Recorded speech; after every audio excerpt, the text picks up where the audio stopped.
Alrighty. I'm just gonna say it. Ayahuasca is bullshit. Yeah, I have to come this hot with a very unnuanced take because I have to be polarizing in this topic because the amount of people I know who are still drinking ayahuasca, still going to their favorite shaman because it's helping them. I gotta I gotta call it out. I gotta call it out. And I gotta call it out first and foremost because I went down this road. I was 27, super sick, moved to Colombia. I had heard about ibogaine before. I read a whole entire book on it. Fascinated me, especially with my degree in nursing. Seeing as a substance that can completely change the life of someone who is like a heroin addict. I was like, that is fascinating. Why are we not using that? So I started studying psychedelics. And while I was sick in Colombia, I made the move over there to try to completely transform my life and come out of my disease and my victimhood. And COVID hit. No one could go to any ayahuasca centers. And what ended up happening was I found this place that was still open during COVID times. I got invited by some dude that I met at some men's group. So I go to this place. I start drinking ayahuasca. The very first ceremony, my intuition showed me this place was a cult, and it showed me like 5 people, all of which were the people that were there with me, and they were like dressed in these black robes. And my intuition wasn't, I wasn't connected with it then. And I was just talking to the people about it, and they're like, "Oh yeah, it's all in your mind. You just watched a lot of movies." 8 months later, I find out I'm in the cult and I got to leave it. So why am I calling ayahuasca bullshit? Well, I'm calling it bullshit because everyone out there is watching a Joe Rogan or an Aubrey Marcus podcast, and they're booking a flight to Costa Rica at a super expensive place like Rhythmia, or they're flying to Colombia, or you got some guy who's flying the jungle juice over to Florida. There's all these people in the United States that now have access to the jungle juice, and they're doing it, and they've gone to 2-week training with some shaman that nobody knows about, and you can't vet them or look it up on a database. You're gonna go drink with them because they know a little bit more than you about it. One of my closest friends, he came to this cult. He tried it. He did have what he says as one of the most divine experiences of his life, and then the rest of it sucked. He was grateful for that one experience, but the thing that I found funniest about all of this was, so why do I need a fucking shaman to connect directly with the plant? And so he finds some dealer on the street in Colombia that sells him like extracted DMT from the plants. I don't know where he got this from, and he started calling it Mickey Waska. And he takes this at home by himself, and he's like, "Yeah, it was way better, and there was no nausea and vomiting." And I'm like, "Well, that's one way to do it." But the point of that story is, why do I need a shaman? The shamans will tell you, "Oh yeah, you're gonna open up these portals, and it's gonna be this extremely um, dangerous ground that you're walking over," and you fall into their frame of what they're telling you about this sacred substance. And sure, is it sacred? Well, what is sacred? God is sacred. What else is sacred? What does this term even mean? So people make up all these terms related to this thing that they pedestalize. I went to this cacao ceremony a little bit after I got out of the cult, and it was kind of like that stepping stone of me almost going back into an old behavior pattern. And I was with a good friend at the time, and it was funny because we go to this cacao ceremony. It's supposed to be all this love and light. All these people are telling you, love and light, love one another. We're the collective consciousness. We're here to help humanity. And then the second you show any form of authenticity, they all feel weird. They all don't like it. And they like, I remember I showed up in this one piece leopard. It wasn't even leopard. It was like, it's like red tiger print.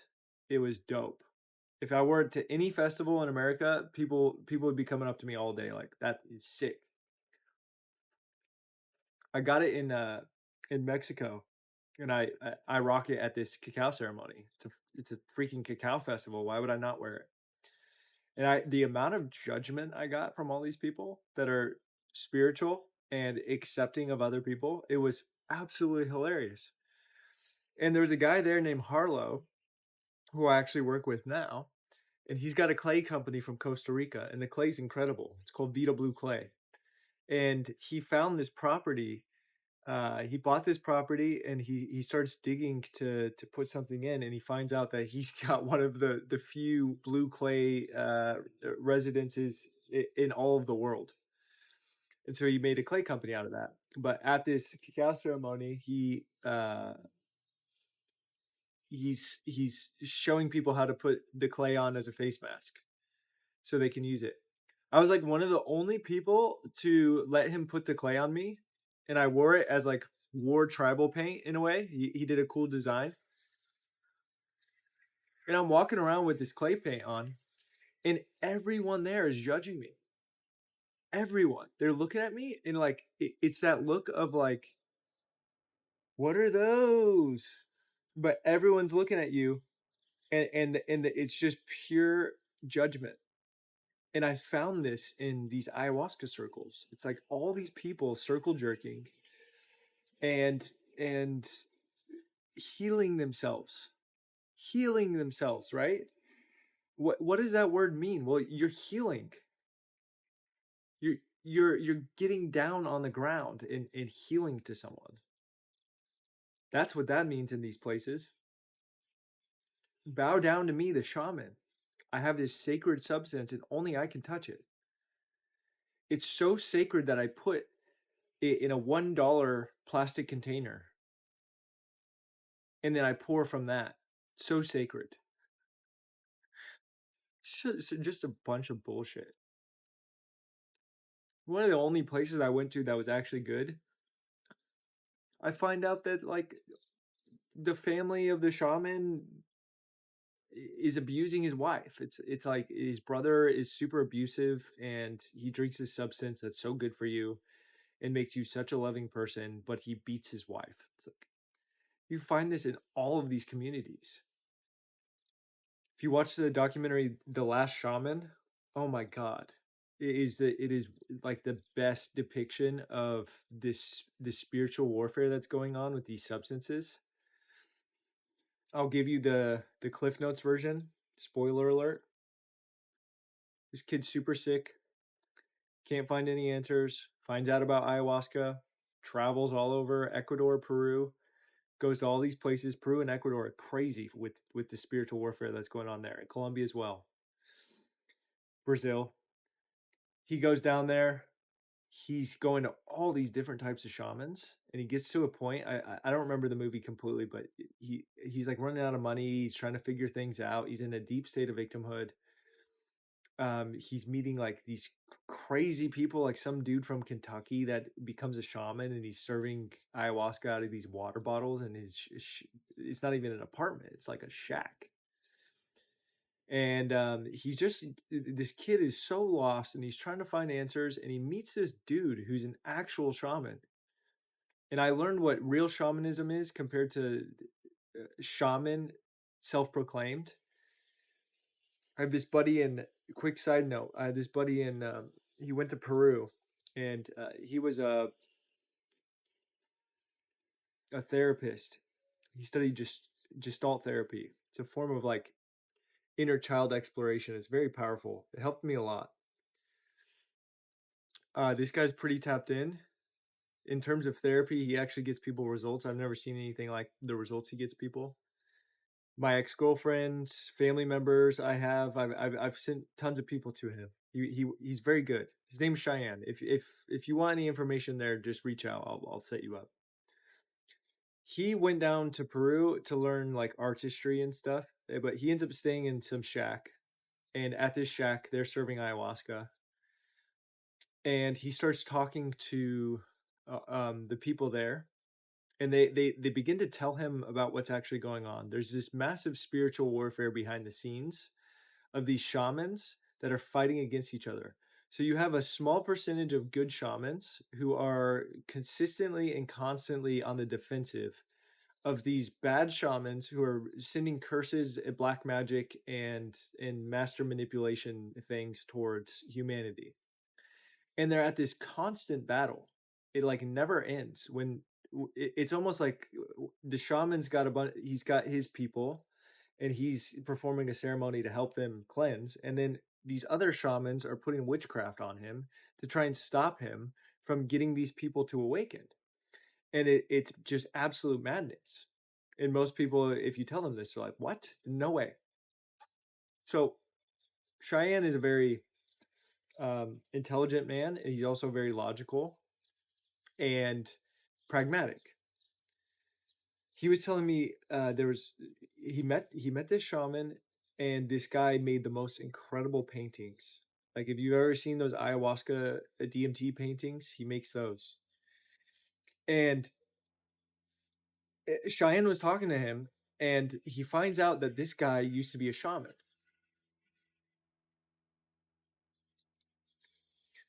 And Cheyenne starts digging, and he's like, "Why are you no longer a shaman?" And the guy told him, he said, "I was in spiritual warfare 100% of the time with these dark magicians called shamans, and I went to my mentor, and my mentor told me the only way that I could end this for good is to kill them." He's like, "I'm out. I'm done. I'm not doing this." He he was probably a proper shaman, but the corruption of the industry was like, you have to stoop down to these people's level in order to get them to stop. So that guy eventually, I think he took the right route. He said, if I have to kill someone, this is not worth doing. So he walked, and now he just makes the paintings that people buy after they're in deep theta. They just did ayahuasca and saw these things, and then they walk them through this room after they do the ayahuasca trip, and and they all just buy these paintings. It's quite a great business model. But um so that is a little behind the scenes of what's going on. And then in terms of that movie, The Last Shaman, if you see the movie and you see the guy that this kid finally attracts, he attracts this very benevolent shaman. And what Cheyenne told me was, what he learned was, there's people that claim themselves to be shamans, and then there's actual shamans. About 10% of actual shamans, or of all the people that are shamans, 10% of people are actual shamans. Actual shamans are able to work within the spirit world. They're able to move things, they're able to see things, they're able to enter, right? The rest of the shamans are curanderos. A curandero is a server. So they're a glorified waitress that serves the medicine. And of course they have to get initiated, but there's also some that are curanderos and they've never been really initiated. So you got all these people calling themselves shamans that are curanderos. It would be like me calling myself a king when I am just a samurai. So you can see the distortion that occurs when all these people start believing that someone is this one thing based off of their title. And so the place I was going to that was a cult, it was run by a curandero, but he was a shaman. He didn't call himself a shaman, but in the absence of the truth, perception becomes reality. So everyone else called him a shaman, and he loved it. He got high off of it. He used to get high all the time. When you asked his story, he'd be like, yeah, I used to be addicted to coke, and then I tried ayahuasca, and I've never taken a drug ever since. He's getting high on ayahuasca every weekend. It's a hallucinogenic substance. Don't tell me it's a medicine. A medicine even garlic and ginger can be called medicines if you take a high enough dose. If I have an upset stomach, I'm not going to take the ginger every single day. I'm going to take it to help soothe the upset stomach, and that's it. I think the Peruvians, from what I've heard, their population will generally, when they're really messed up, they'll go drink ayahuasca and then they'll put it down. I think that's a lot healthier. But the reason I make such a bold statement about ayahuasca being bullshit isn't just from the stories I just told you. And I didn't even get into the types of physical, psychological, mental, and emotional assault that goes on at these places, let alone the energetic parasites and entities that enter into people. The big issue is people are outsourcing God to someone else. And I did this when I was sick with doctors. Instead of me taking full ownership of my sickness, it's on me. It's my job to be my own doctor. I outsourced it to these guys with these white coats. And people are now doing that with their shamans and curanderos. They're outsourcing their healing to some dude. This is why I like the Mickey Waska idea. It's like, no, it's on you. It's your responsibility. You got to hold space for yourself. You got to find the right person who's clean. But if you're coming from the place of I'm sick and I'm looking for answers, what are you going to attract? You're going to likely attract some shitty ass shaman or some shitty curandero that is full of shit because you're not in a good spot. So when you make decisions from not a good spot, what kind of results do you get? Not good ones. Einstein, if he even said this or if he just ripped it off from someone, he said, you cannot solve the problem at the level of the problem. You must ascend to a higher perspective to get a clear view of your problem. So the problem I have with ayahuasca and why I'm calling it bullshit right now is because no one is taking it from an empowered place. The primary step to go take ayahuasca is being disempowered. Another example. Met this dude at a retreat. Cool dude, but very lost. Lost soul. This guy, when I met him, tall dude, Nordic, strong, athletically gifted. Still lived with his parents. Nothing wrong with that. The only issue is he wanted to change and he wasn't changing. Well, after this retreat, and this was just this was like a men's retreat. It wasn't there's zero psychedelics there, which was good. Right after that retreat, not even right after, years later, it's been a couple of years, I start posting about hallucinogenics and my opinion of them, and videos like this on TikTok about ayahuasca being bullshit. He messages me. He's asking for advice, but he's also kind of just talking, and he's like, "Yeah, man, I'm saving up for this one thing, and once I have that, I'm gonna be good. All my problems will be solved." I go, "Cool. That sounds awesome. I'd love to hear what that thing is." He goes, "Ibogaine. What are your thoughts?" And I just messaged him, looping, looping, looping, looping, looping. I sent 5 separate messages. And he goes, "What? What do you mean?" I go, "Dude, you're stuck in a loop." And he's like, "What are you talking about?" Like, you think that by you taking this one substance, you're going to change your reality. I go, do you really think Ibogaine is going to completely change your life? He's like, yeah, I have to. I'm like, do you? I go, what if you just believed right now that you could change your reality? I'm like, tell me something, bro. Are you still broke? He sends a long paragraph. Well, no, I wouldn't say it that way. And right now where I'm at, yada yada yada, and then he gets to a point where he starts to realize what he's saying, and he goes, well, yeah, I guess I am still broke. I go, okay, well, instead of going and outsourcing and saving up $10,000 to go to some people who will have the magic bullet for you to cure you of your disease, to cure you of your issues, to clear the energetic baggage you have that's holding you back from attracting money, why don't you just sit with the feelings that you have that are causing this distortion? And this is actually where the work is. This is where the grounding is. This is why I don't like ayahuasca anymore. Did it help me get to a certain point? Yes. Is it not nuanced for me to say that ayahuasca is bullshit? Yes, absolutely. It's not nuanced.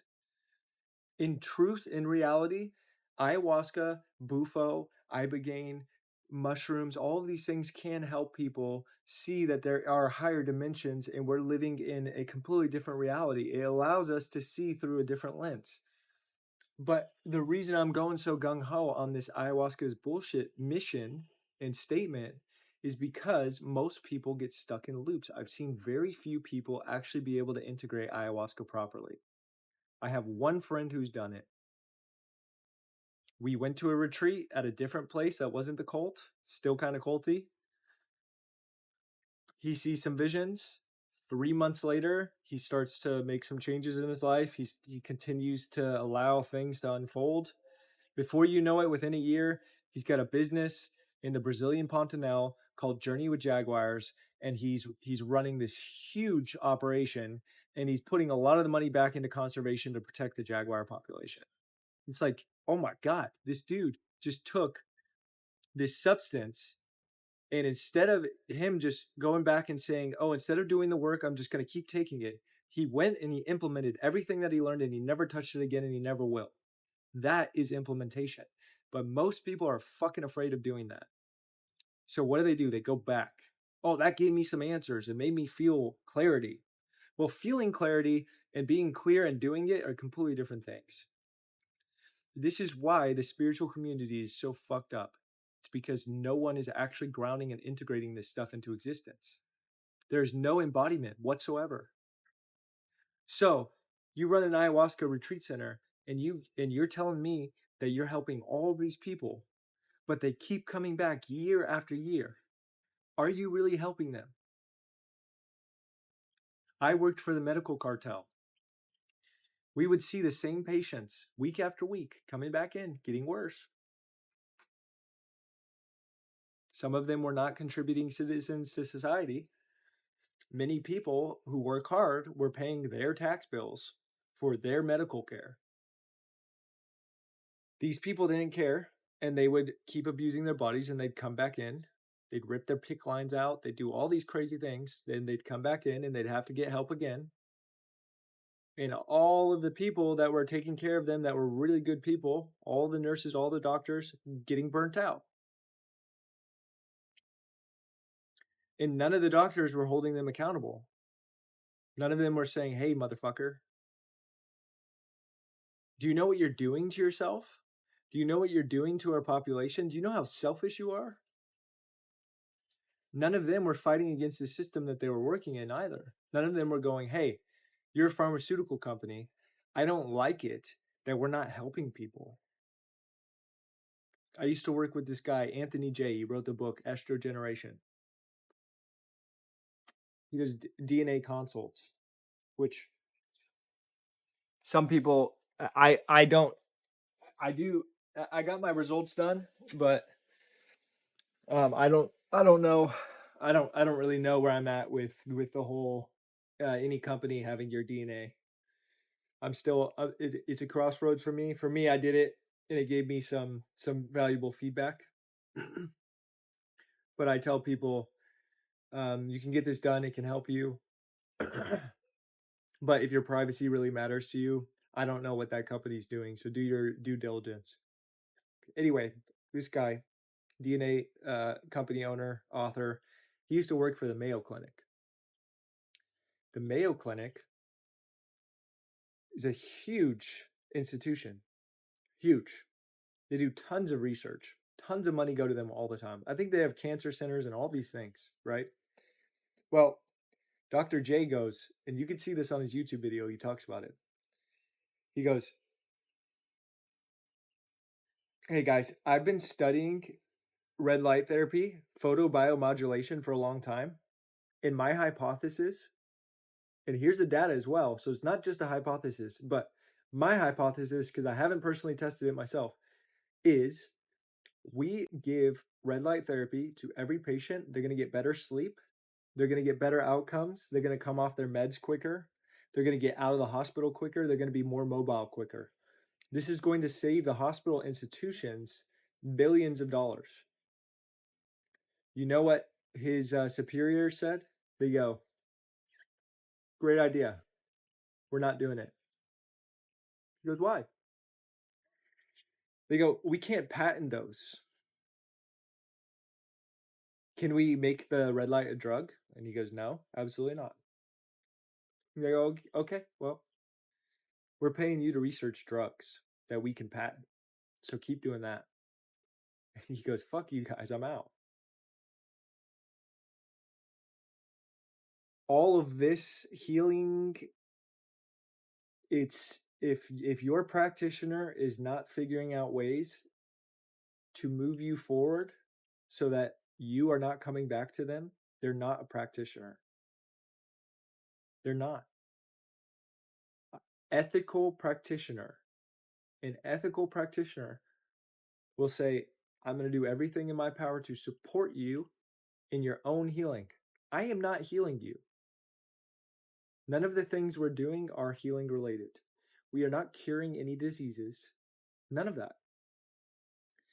You can't even use those terms because the medical mafia has made those terms legalese now, and you can't even use them. You can't in your marketing if you're any practitioner and you don't have a medical license.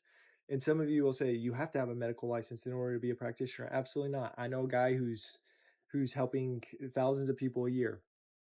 No license under coaching. But he can't use any of the legalese. He cannot market about certain diseases and being able to cure them. He can only market about certain practices, and then the right people will come.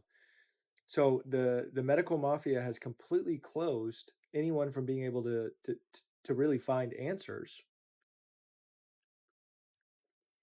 because a lot of people have become indoctrinated with the diagnosis, and when they have the diagnosis, they get stuck in the system. So at the end of the day, if any person you're going to says, "Oh yeah, just come back," or they accept you coming back and you're not better and they don't challenge you, they're not a good practitioner. I saw this at all of the ayahuasca places. This is where after I got out of the cult, I really started looking into cults and everything. And what I found was, as much as I am against the allopathic Western model in terms of how it abuses chronic disease process, they do have regulation which can be important in certain aspects for protecting consumers. But with the ayahuasca, I noticed there's no book, there's no organization to hold people responsible. So what will happen? The ayahuasca curandero that I was seeing was also doing combo. Combo is frog toxin from the giant Amazonian frog. They scraped the poison off of its back after doing something that some people would say is unethical. They tie some ropes around its legs and then scrape off the toxin, and then usually they let it go, hopefully. They take that poison, they burn holes in your skin. I have the scars to prove it, and they put the toxin on there. And if you look into the peptides in combo, it's actually, I believe it's a medicine. But what I noticed, The curandero I went to told me, you can do combo 12 times in a year, max. Go, okay, cool. I get to 12 and he does a 13th. He's like, you need more combo. You need more combo. And I will give him the benefit of the doubt that there are certain situations where it might change for the person and he has to use his judgment. And I do honestly believe that's probably what happened. But he went to 13, then 14, and I saw it with another guy too. He told me, "Oh yeah, you can only do 10 in a year." And then he offers to give me his service, and I'm like, "Dude, I've done 13." He's like, "Oh yeah, you'll be good." I'm like, "Well, why do you guys even have these rules you don't follow?" And that's how you know when you see someone who is telling you one thing, and then when it comes to actually practicing it, when the money's on the table, they take you in, even though they said, "Oh yeah, we shouldn't be doing it that way." That is a clear sign that the sanctity of the sacred substance has now become a commoditized, commercialized product. And that is when I found out that the pharmaceutical industry is no better and the ancestral plant medicine industry is no better than the pharmaceutical industry. They are two sides of the same coin. And so, if you're ever looking for any form of healing, help, support, you need to find practitioners that are going to help you patch yourself up on your own. They might provide the tools, they might provide the resources, but at the end of the day, you're doing the work. They can only meet you where you're at. They cannot do the work for you.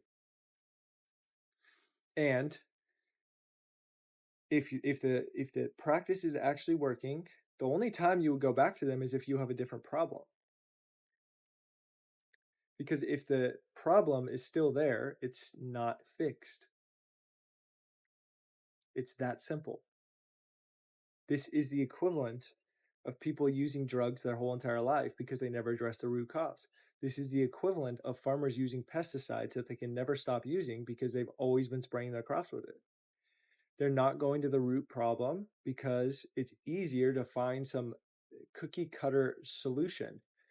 The solution, if it's cookie cutter, it will end up causing more damage because nature's law, divine law, will always find a way to humiliate and humbleize isn't even a word, but show humility to those who want to take shortcuts. And this is one of the hardest things for me to do is to talk to people about this because it is a very big esoteric concept. I'm in a lot of groups where I help a lot of people with skin conditions because I had a skin condition, I healed it, I haven't had issues for 6 years, and I know exactly how to help people with this. I have people every single day messaging me and I send them the resources. I send them the YouTube videos that I've made based off of all of these concepts, and they don't want to watch them because it's too daunting and jarring for them to have to do their own research and to actually listen and absorb and understand that in order for you to be truly healthy in this world, you have to become your own doctor. And that's why I put content out to make it easier to become your own doctor so you don't have to do what I did, which was throwing spaghetti at the wall, joining cults, and trying to figure shit out. It's not fun. Not fun at all. And so I see a lot of these people, I can't do anything. And that's not I'm not saying that from a disempowered place. I cannot do anything. I cannot make a horse drink water. All I can do is provide the stream and the people who choose to come to the stream, the horses that choose to come to the stream to drink from it, they will get the elixir. It's not my elixir. It came from God. It came from divine truth. But I can build the container to give people the truth. And through that, I can help facilitate getting them out of the the toxic victimhood that many of these corporations, cartels, um, shamans use to manipulate to sell product. And I've seen this in every industry. I worked in sales for a long time. I would join sales companies. They would look very benevolent and cool. I'd start doing some digging and I'm like, wow, you guys aren't getting people results. And then I'd have to have a tough conversation with them. And back then I didn't have the thick skin, the rhino skin. I didn't choose much glass back then. I didn't breathe smoke back then, so I would kind of sweep it under the rug and not really call these people out on their bullshit, and I just leave. And I had one the first sales team I was on, this guy, they were selling day trading. And when I joined, I was like, "Oh, day trading looks really cool." I looked at the results that they got with the dad and the son and another guy, and I'm like, "Wow, they've really figured this out." And I started digging. I'm in the company for a while, and I'm looking at the student results, and they're just continuously rinsing and repeating the the quasi and the small results that some of the students got. And when I start looking at the reviews and I don't see any new reviews coming in, I'm like, "Oh, this doesn't look good." And I'm like, I can't use this product. It's not, it's not, I'm not going to spend all this time learning this product that clearly doesn't work. So I lost conviction. And if you don't have conviction in sales, unless you're a sociopath, psychopath, and you just want money, you don't have conviction in sales. If you're like me, you're not selling anything. So my body shut down. I'm like, I got to leave this company. And the owner tells me, he's like, "Hey, Logan, I want to challenge you on something because we really liked having you here. You're a great asset to the team. You've done a lot. But I want to challenge you on, you don't actually need to have results with the product in order, you don't need to be a day trader in order to sell it." And I go, "What are you talking about, dude? What do you mean? Why would I sell something I don't use? Why would I sell something that never worked for me?" And there are salesmen that will say you don't have to drive a 1969 Shelby to sell it, and I agree with that. But in certain industries, you got to embody that shit. In the industry of transformation, human transformation, health, wealth, relationships, you got to embody that shit. If you don't embody it, you shouldn't be selling it. If you don't embody it by having results for other people, you shouldn't be selling it. There are tons of companies, they start out, they test, and they find out that it's not actually working, and they find another way. They go a different route, they sell a different product. That's fine. But when you continue to sell and milk a service because it's making you money, that is unethical if it's not getting people results. So that's why I say ayahuasca is bullshit. Is ayahuasca the substance itself bullshit? No, it's the people that corrupt themselves or become corrupted through the commercialization of it, and they rationalize it in whatever way they can. We're all human. We all make mistakes. We're all flawed. There are ayahuasca centers out there that are operating from a benevolent place. Would it be ethical for me to tell you to tell all of humanity to never drink ayahuasca? No, it's also absurd because there are many of you that are going to go do it. But I made this video to try and instill a little bit of wisdom that I learned through blood, sweat, and tears, so that you don't become a victim to the tactics of malevolent people. I know so many people that they're just continuously consuming mushrooms, and I was this guy. Well, life is feeling a little bit unstable right now. You know what that means? I'm gonna go into the forest and do some mushrooms. Well, how many times you got to do that until you finally figure it out? I'll be there in a second. This camera. Oh, that camera. How much psychedelics you got to take? How much therapy you got to go to? You got a therapist for 6 years? It's helping so much. Okay. When you started the therapy, how were you showing up? Oh, well, I have this job and I was making this much money and I had problems with this relationship. Okay. How's your relationship now? Horrible. Okay. Um, are you making more money? No. Okay. How's your life changed? Oh, well, I feel way better every time I go to the therapist. Okay. You feel better. What's the result of that? What do you mean? What result have you gotten in your life? Well, every time I leave, I feel better. I go, okay, a feeling is not a result. A feeling is not a result. A feeling that leads to an event or leads to a number is a result.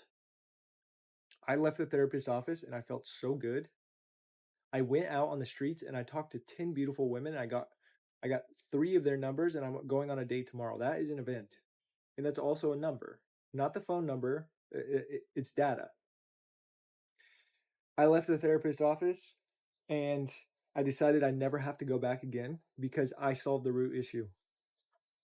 Okay, what'd you solve? Well, I was having a bunch of issues with my business and I found out that it was really my inner child just fighting against not wanting to do it because it wasn't fun. So I just changed my perspective and I actually do enjoy my work. I just need to have a new perspective on it. And the funniest thing is right after that, I had 10 sales calls that just booked into my calendar after I shifted and I made $10,000. Okay, awesome. What about the next week? Yeah, the next week was 11 calls and I made 9. It's like, okay, what were you making before? $2,000 a month. That is results. That is the method worked. Whatever you used to help you get to where you needed to go worked, and you can walk away from the therapist now, unless you have another issue that that therapist is going to help you with. But at a certain point, the therapist should say, hey, John, you've been coming here for 3 years and I don't know what you need. Like, what do you think in your highest intuition, if you were to ask God right now, what would it be that you need that you're not implementing in your life? Because we're not getting you results. And I would be unethical for you to keep coming here and paying me money. What do you need? Okay, well, I need more accountability from you. Okay, let's try that. 2 weeks later, no results. Hey, I'm gonna step away from this relationship. I recommend you go over here and do this thing. Or I recommend you until you actually embody this stuff, you can't come back into my office. How does that sound?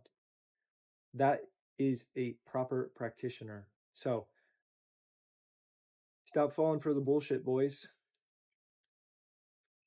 Stop falling for it. The hardest thing to do is to sit with the fact that you have negative emotions that are leading to your current reality. When you choose to operate from the reality of all of my existence is a choice and it's my choice to be successful, it's my choice to show up this way. I feel like dog shit today and I'm actually choosing it. When you can come from that reality that everything is a choice and it's all your responsibility, you cannot point the finger at anyone, you cannot blame anything. You have to sit with your emotions and you have to figure it out. And when you figure it out, it's way harder. It's way harder because you have to address the root cause. You have to go into the cave and you have to slay the dragon. And once you slay the dragon, you're going to have so much confidence and gold within your heart that you can go out into reality and you can do whatever the fuck you want. You can make videos like this, calling people out because you embody it. No more bullshit.